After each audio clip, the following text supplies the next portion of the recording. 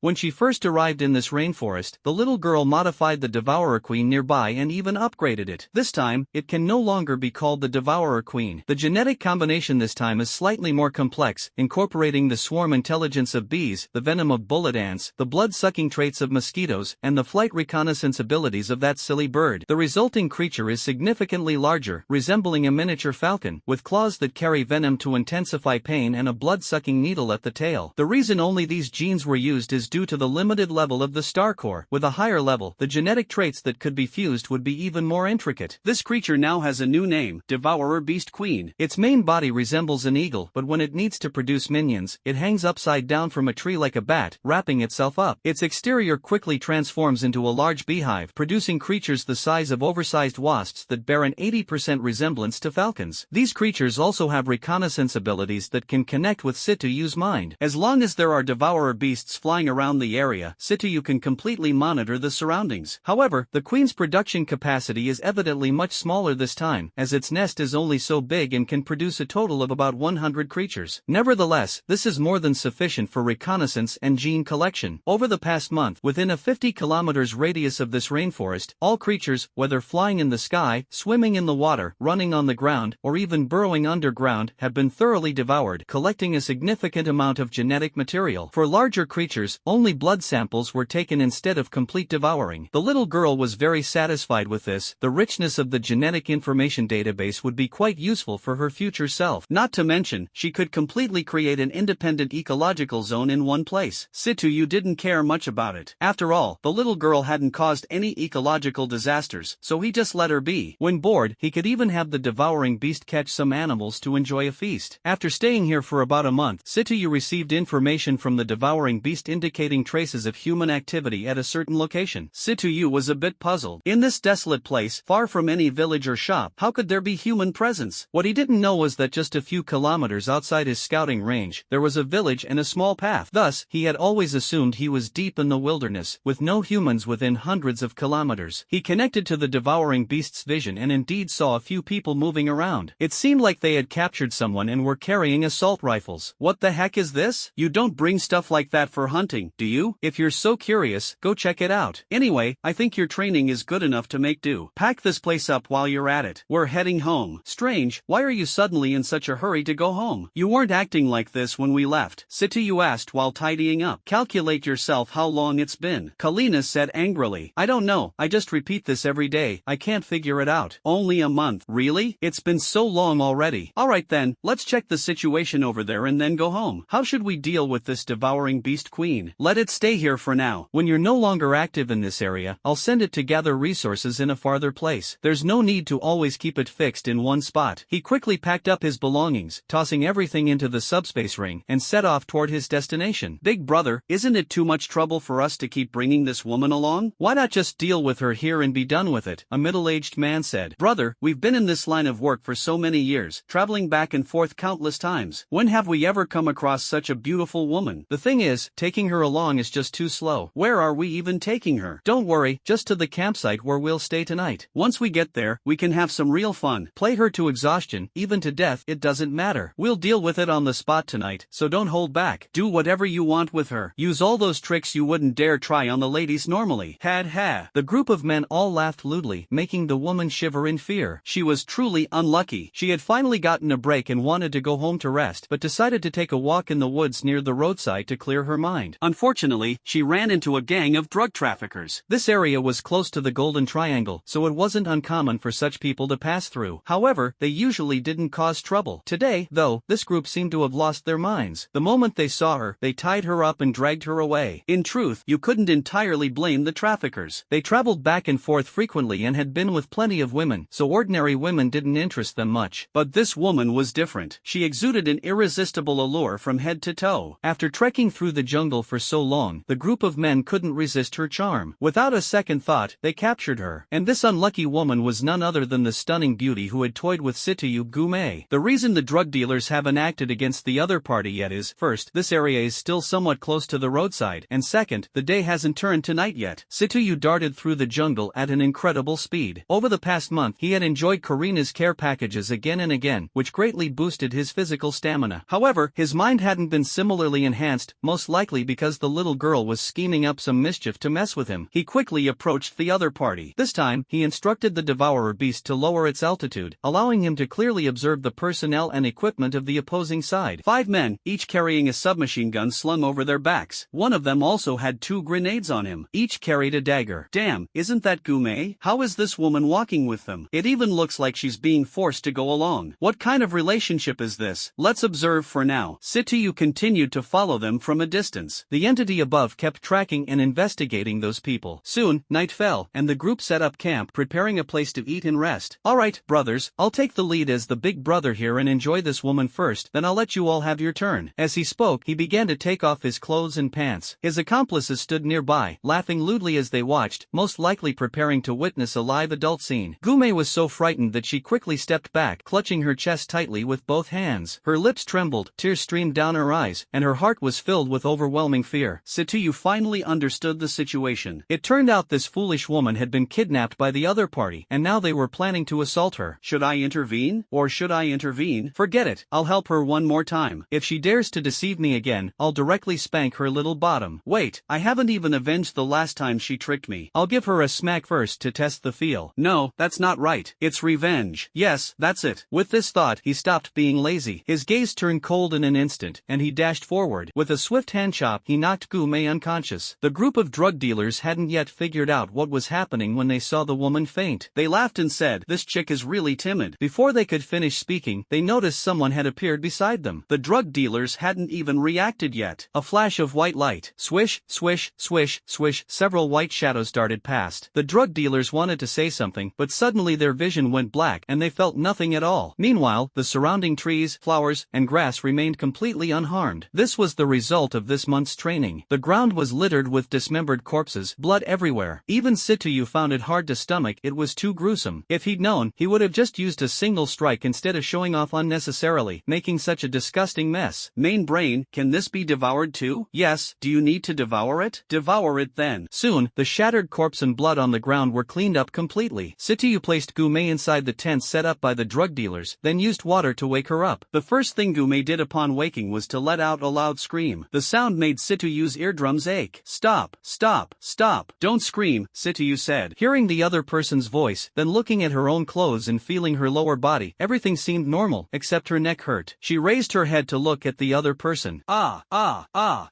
savage. Gume saw a man with disheveled hair and a scruffy beard, not much different from a savage. "You're the savage. Your whole family are savages." "My dear Gume, last time I saved you, you stood me up. This time I save you, and you call me a savage. Tell me, how should I punish you?" Situyu said with a mischievous smile. Hearing the other person speak, Gume realized he didn't seem to be a savage, just very unkempt. Wait, did he just call her by name? Was she imagining things? "Do you know me?" Situyu touched the other person's forehead. The other person slightly shrank back but didn't resist much. "No fever. How could you forget me? Who are you? Should I know you?" Gume seemed a bit confused about the situation. "Alright, since you forgot, let me reintroduce myself. My name is Situyu, and I'm from S City." "What? You're Situyu?" Gume exclaimed in disbelief. She then carefully examined him, even messing up his uniquely styled hair. It really was him. Gume was speechless. What kind of situation was this? She had been saved by this guy again, and last time she had stood him up. Now, he had caught her red-handed. She truly didn't know what to say. Gume was feeling very awkward at the moment. To avoid continuing in such an awkward situation, she quickly changed the subject, looked around, and curiously asked, "Where are those bad guys?" "The bad guys were chased away by me," Situyu said calmly, his expression unchanged even as he lied. "They had guns and still got chased away?" Gume was a bit skeptical. "Don't they also have guns on the plane?" Situyu continued to argue. Gume was speechless. "Technically, you're not wrong, but something still feels off. What are you doing in this rainforest? Judging by your appearance, you're almost like a savage. You've been here for a while, haven't you?" "Yeah, I'm here to train my body and protect my girlfriend." He kept making things up. Poof. Gume laughed, her smile incredibly alluring. Someone on the plane seemed to mention they were still single and, inexperienced. Hey, you don't hit someone in the face, and you don't expose their shortcomings. You're blatantly slapping me in the face here. I hold grudges,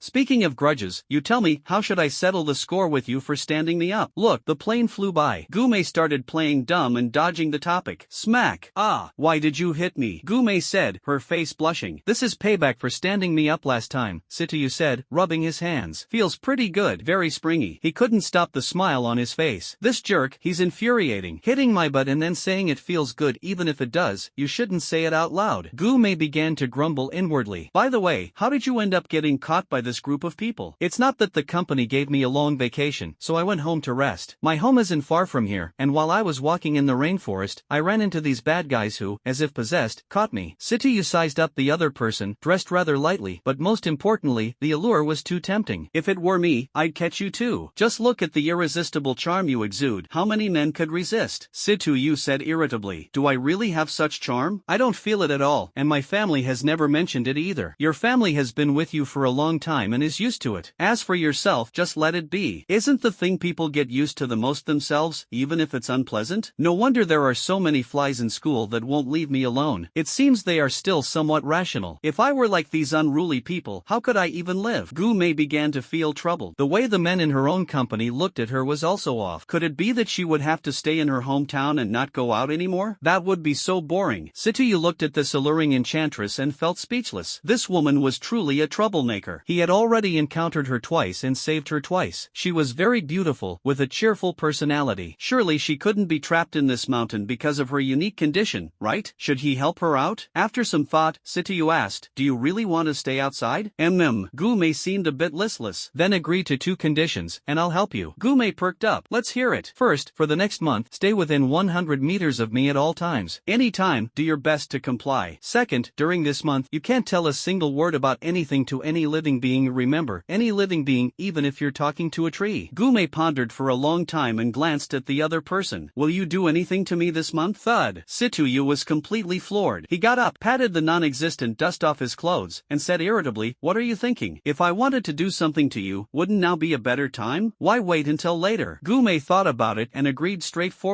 Main brain, catalyze the woman in front of you. Received, executing catalysis, locking. Why does it feel a bit warm? Gume felt a little puzzled. Alright, stop messing around with useless things. It seems we'll have to stay here tonight. Let's make do for one night. I'll go prepare some food first. Well, thank you, Guyu said with a smile. Situyu disappeared into the darkness, but soon returned with some wild game. After cleaning it thoroughly, he roasted it. That night, Gume slept very comfortably, while Situyu barely slept at all. Having someone nearby was too unfamiliar for him. Coupled with the dangers of the jungle and the absence of the Beast Queen, he couldn't sleep peacefully. He had to protect this woman, after all. During the night, Situyu asked the main brain about the effects of catalyzing humans for a month. The main brain's results showed a wide range of fluctuations, primarily depending on the target's distance from him. So Situyu issued an additional command to the main brain. When the target reaches twice the strength of a normal adult male, the catalysis should be terminated. Twice the strength of an adult male would be sufficient for her to navigate this wolf-surrounded society. In the morning, both of them woke up early. After cleaning themselves by the river and having a bit of breakfast, they headed toward Gume's home. The woman kept chattering endlessly along the way. Situyu truly suspected she was the female version of Tangmonk. When the two returned to the village, a group of people surrounded them, glaring angrily at Situyu. Situyu felt a bit baffled, thinking to himself, it's my first time here, is it really necessary to stare at me like this? Believe it or not, I'll stare back, and whoever I stare at will get pregnant. What's going on, everyone? Why are you all looking like this? Gume asked in confusion. A young man said to Gume, Mayor, was it him who stayed with you all night yesterday? Yes, what's wrong? Is there something inappropriate about it? You didn't come back all night, and everyone was worried about you. This guy staying with you all night must have been up to no good. I'm going to beat him up first to vent my anger. Gume finally understood. These people were worried about her, and since Situyu had stayed with her all night, they assumed something had happened between them. She quickly explained. Don't.